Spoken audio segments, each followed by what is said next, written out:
On l'a échappé belle. On l'a vraiment échappé belle. Et avant toute chose, ça faisait 2 semaines que je n'avais pas fait de vidéo. Je remercie tous ceux qui ont été là pour me soutenir à l'hôpital, etc. C'est un peu derrière moi, même si c'est pas encore tout est fini. Juste merci beaucoup. On passe au football. Et clairement, on a repris dans les arrêts de jeu le fait d'avoir notre destin en main. Mais il va falloir gagner ce match à Dortmund. Et quand je vois que le PSG a vraiment du mal à l'extérieur, eh ben les gars, c'est pas être, ne pas être un vrai supporter du Paris Saint-Germain, d'être inquiet, c'est être juste lucide et avoir un peu plus de hauteur. Aujourd'hui, on a dominé ce match, mais en termes de duel, c'était pas suffisant pour ma part. On mérite l'égalisation, hein. Pour moi, on mérite même de gagner ce match, même si j'ai trouvé qu'on n'était pas bon dans la construction et tout ça. C'était un peu lent, les transitions lentes. Un Vitinha que je comprends pas pourquoi il ne commence pas ce match. Vitinha, à un moment donné, il va falloir peut-être le respecter, ce garçon, parce que c'est le seul déjà qui tire de loin. Hein, on l'a vu contre Monaco quand il a marqué. On l'a vu contre Dortmund au match aller au parc où il a fini homme du match. Donc ça serait bien un peu plus de le respecter parce que quand Guinea qui fait 82 minutes aujourd'hui, les gars, il y a des trucs que je ne comprends pas. Voilà, tout simplement. En termes de match, voilà, les 10 premières minutes, j'ai vu un PSG voilà, entreprenant, qui dominait ce match, qui était là, il manquait juste le but, tu vois. Et après, 12e minute, on a commencé à un peu ralentir, s'endormir.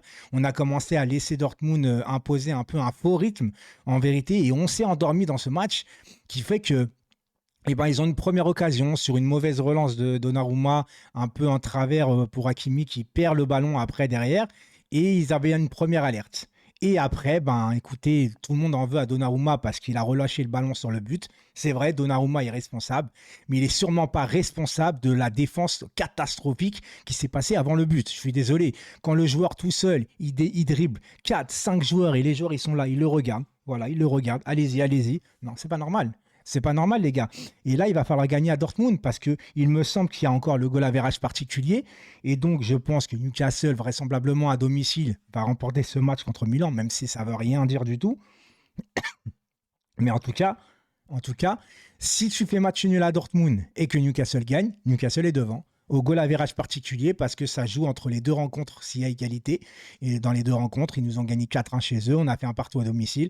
Au revoir, bye bye. Donc, en vrai, pour prendre plus de sécurité, il faut gagner à Dortmund. Le problème qui se pose, et là encore une fois, je le répète, c'est pas une question d'être pas ambitieux. Je l'avais dit devant tout le monde depuis pas mal de temps. Les gars, avant de jouer la première place, il faut déjà jouer la qualification. Nous ne voyons pas trop beau en vérité parce que cette équipe-là, il y a des lacunes. Il y a des lacunes. Aujourd'hui, on a ressenti un peu le Zaïre Emery qui n'est pas là. Tu vois. Alors, moi, je n'ai rien contre Zaïre Emery, etc., qu'on doit laisser sa chance à un gamin de 17 ans.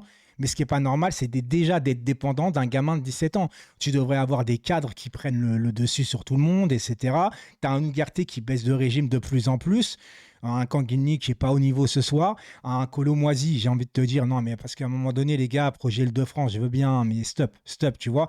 Devant, en plus, Dembélé n'est pas là contre Dortmund parce qu'il s'est pris un carton jaune complètement stupide à vouloir s'énerver, taper dans le ballon comme je sais pas quoi, alors que tu sais que tu as un match clé, le dernier match. Donc tu dois réfléchir, tu vois. Tu dois réfléchir. Et il réfléchit pas beaucoup Dembélé, même si, encore une fois, c'est lui qui a provoqué, etc. Contrairement, je suis désolé encore une fois, mais Kylian Mbappé ce soir, alors on a beau me dire qu'on peste, nanana, qu'on veut changer de brassard, etc. Là, Marquinhos n'était pas là et je n'ai vu aucune révolte. J'ai vu un mec avec le Capitana semer aucune révolte en fait. Il était là dans son coin, il était en mode frustré, il essayait des trucs limite impossibles. Moi, je n'aime pas ce Mbappé là. Il doit faire beaucoup plus au Paris Saint-Germain. Je suis désolé. On a beau dire que c'est lui à chaque fois, souvent, le sauveur, etc. Il a mis son penalty, il fallait pas trembler. Bien évidemment, bravo à lui. On est tombé aussi sur un grand gardien de Newcastle.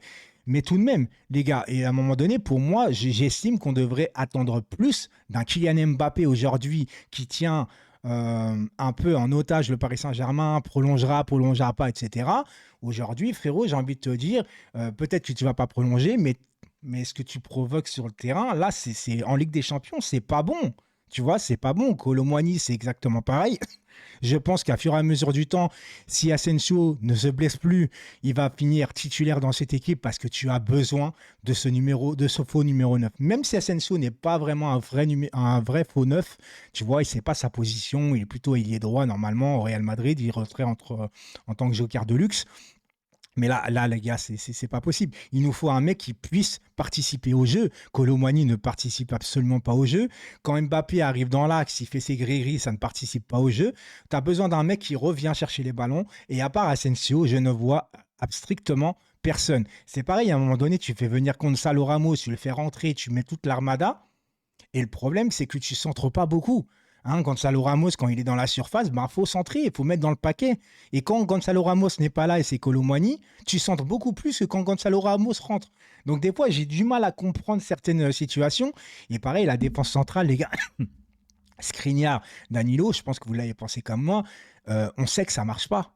On sait que ça fonctionne pas, c'est une défense très lente. Moi, j'aime beaucoup Danilo, hein. Skriniar, écoute, et à un moment donné, il a fait un tacle, il fait la main, et tout ça, on peut en reparler, mais moi, ça me rassure pas, les deux, c'est lent. Et quand tu sais que Newcastle, malgré leurs 14 blessés, ils n'avaient même pas de banc, tu sais que ça va vite devant. Et quand tu mets une défense lente, tu risques gros en vérité, même si Newcastle n'ont pas été énormément, ils nous ont pas mis énormément en danger en vérité, sauf qu'ils ont été efficaces. Voilà, tout simplement, nous on ne l'a pas été, on l'a vu avec Dembélé qui a raté 2 occasions et on a l'habitude, Mbappé qui a fait un mauvais match, Kolo Muani c'est la même chose, Barcola il est rentré en peut-être en 5-10 minutes, il a fait beaucoup plus qu'un Kolo Muani, mais par contre, il a vachement mangé la feuille de match. Il va falloir que lui aussi règle la ligne de mire. J'ai l'impression qu'il a serré la main à Dembélé et il a pris le truc de Dembélé, quoi, genre la poisse. Mais vraiment, enfin, Barcola, là, il a trop raté. Tu vois, pour des attaquants, mais il est jeune. Attention, j'ai pas commencé à le tacler, etc. Mais là, aujourd'hui, j'ai pas vu un Paris Saint-Germain Ligue des Champions, en fait. Ils ont fait beaucoup de tirs, mais dans les duels, c'est insuffisant. 70% de duels gagnés par Newcastle en première mi-temps. Après, en deuxième mi-temps, je ne sais pas trop si ça s'est équilibré ou pas. Newcastle jouait beaucoup défensivement, beaucoup derrière, et il nous manque des tireurs de loin dans cette équipe. Ça ne veut pas tirer. À un moment donné, j'avais l'impression de voir un match de handball. Mais vraiment, les gars, c'était du handball. On faisait tourner, tourner, tourner, et on ne veut pas frapper. On ne veut pas frapper. C'est pour ça qu'à un moment donné, je me dis, mais il faut faire rentrer Vitinha. Vitinha, bon, bah, il n'a pas pu. Mais lui, il doit commencer titulaire. Je suis désolé, quand Guigny, il fait 2-3 gris-gris, ça y est, il est titulaire en Ligue des Champions. Alors oui, on est un peu hype par ce mec-là, parce qu'on sent qu'il a de la qualité, mais quand Guigny, en soi, j'arrive pas pour l'instant à jauger si ça va devenir un très bon joueur de football ou si ça va être un joueur en intermittence, etc. Donc, faisons confiance pour le moment à des joueurs qui sont performants dans le club. Vitinha, à chaque fois qu'il joue, même si quelquefois il est nerf parce qu'il garde un peu trop le ballon, etc., mais il est efficace, Vitinha, au Paris Saint-Germain. Et puis lui, il peut débloquer des situations en frappant de loin. On n'a pas de frappeur aujourd'hui. Fabien Ruiz, aujourd'hui, il n'a pas fait un match dégueulasse. Moi, je le félicite parce que souvent, il a été critiqué, etc. Aujourd'hui, c'est pas Fabien Ruiz que je vais tomber dessus. Il y a des mecs comme des leaders, justement, comme Mbappé, comme Kolo Muani, que tu as acheté je ne sais pas combien, qui vaut je ne sais pas combien, qui a un salaire mirobolant, etc. Eh ben, c'est pas dingo, tu vois. Hakimi, il a fait ce qu'il a pu sur le côté droit. Et le problème du côté gauche, les gars, bah, Lucas Hernandez, tu sens que c'est pas un vrai latéral gauche. Tout simplement parce que ça monte pas beaucoup, ça centre pas beaucoup. Et tu es handicapé par rapport à ça parce que forcément, tu as moins de solutions. Et entre Lucas Hernandez et Mbappé, il y a moins de connexion par rapport à un Hakimi qu'on voit de l'autre côté avec un Ousmane Dembélé qui est meilleur. Maintenant, les gars, on a repris notre, entre guillemets, notre destin en main, parce que si on n'aurait pas égalisé, eh ben les gars, on maîtrisait rien, il fallait quand même gagner obligatoirement, mais même en gagnant, ça aurait peut-être pas été suffisant. Là, tu gagnes, tu es qualifié. Voilà, l'équation est simple, hein. Tu gagnes, tu es qualifié. Tu peux t'en sortir avec un match nul, mais il ne faut pas que Newcastle gagne. Voilà, donc il faut y aller, il faut arrêter de trembler, il faut y aller avec les coronesses, en vérité, avec l'ambition d'aller gagner ce match et pas de dire on va regarder ce qui se passe à côté, on va gérer le match nul parce que si Newcastle gagne, pas, bah vas-y, c'est bon, il n'y a pas besoin et tout ça. Non, non, non, va gagner ce match. Alors Dortmund, pourtant, ils sont fatigués, hein, c'est une équipe malade Dortmund cette année, mais ils sont premiers. Ils sont premiers aujourd'hui, eux, ils sont qualifiés. Et c'est peut-être la chance du Paris Saint-Germain aujourd'hui. C'est peut-être que tu vas te rendre à Dortmund, une équipe qui est déjà qualifiée. Alors certes, ils vont jouer sans pression et des fois c'est dangereux, mais ils vont peut-être pas tout donner par rapport aux blessures, etc. Ils vont peut-être s'économiser, tu vois ce que je veux dire. On ne sait pas quand est-ce que ce sera le match, s'ils vont avoir un gros match en championnat avant, etc. Mais ça peut jouer. Quand tu joues une équipe dernier match où ils sont déjà qualifiés, tu vois ce que je veux dire, tu es vraiment, franchement, tranquille. Voilà, tu es tranquille. Maintenant, Il faut se la donner. Il faut se la donner. Il faut y aller. Il faut y croire. Moi, j'y crois encore. Mais je vous dis très clairement, et ça, c'est pas une question de manque d'ambition, parce que certains vidéastes que je vois insulter certains autres youtubeurs, ouais, vous n'êtes pas des vrais supporters du PSG parce que vous n'y croyez pas. Non, non, non. Non. Être vrai supporter du Paris Saint-Germain, c'est y croire, mais en même temps être lucide par rapport aux faiblesses de ta propre équipe. C'est pas y aller avec les œillères comme ça en mode aveugle. Ça, pour moi, c'est pas être un supporter du PSG. Tu peux supporter ton équipe, tu peux être encourageant, mais tu dois croire en ton équipe, mais tu dois aussi savoir les faiblesses de ton équipe pour savoir que cette année, en Ligue des Champions, à part sur un malentendu, tu vas gagner cette Ligue des Champions comme Toulouse a gagné face à Liverpool. J'ai envie de te dire qu'on n'a pas les armes. On n'a pas les armes, on n'est pas prêt. On n'est pas prêt, on le voit très bien. Alors, on a beau dire que c'est le groupe de la mort, les gars, Milan, tu dois pas perdre à Milan. Tu vois ce que je veux dire? T'as fait trop d'erreurs. Tu dois gagner ce match contre Newcastle aujourd'hui. Tu dois pas te faire exploser à Newcastle 4-1. Donc, voilà, tout simplement, les gars, il faut y croire. Il faut y croire. Faut être optimiste en vérité, mais arrêter de croire, encore une fois, de se voir trop beau. C'est pas parce que même si on se qualifie pour le prochain tour, commencer à dire ouais, on va gagner, ça y est, on va gagner avec des champions, on est candidat. Non, non, on laisse travailler parce que de toute façon, moi je vous le dis, Enrique, sa tactique préférée de base, c'est la possession de balle. Il ne peut pas le faire avec ce Paris Saint-Germain-là parce qu'on a Mbappé, de toute façon, qui est contre ce truc-là de possession de balle. On est obligé de jouer en transition rapide parce qu'avec des Dembélé, avec des Mbappé, pardon, eh ben, tu es obligé de jouer différemment. Et en fait, là, pour moi, Enrique joue contre nature. Il ne peut pas aussi demander à ses joueurs de faire un contre-pressing très rapidement parce que tu peux le faire quand tu as Asensio titulaire, parce qu'Asensio, il ne va pas rechigner à faire le pressing. Dembélé, c'est pareil, il y va et tout.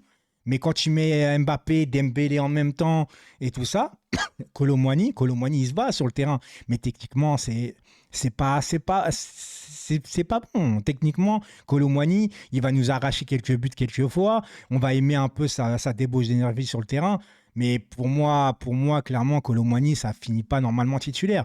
Pour moi, la vraie équipe de ce Paris Saint-Germain cette année en attaque, tout du moins, ça sera Mbappé à gauche, Dembélé à droite parce que c'est le seul quand même qui provoque, qui fait beaucoup de dribbles et tout, malgré ce manque de finition. Et Asensio, faux numéro 9. Moi, je vois pas autrement cette équipe-là, en vérité. Après, tu as du Barcola que tu peux faire rentrer et tout ça, du Gonzalo Ramos, du Colomwani et tout ça.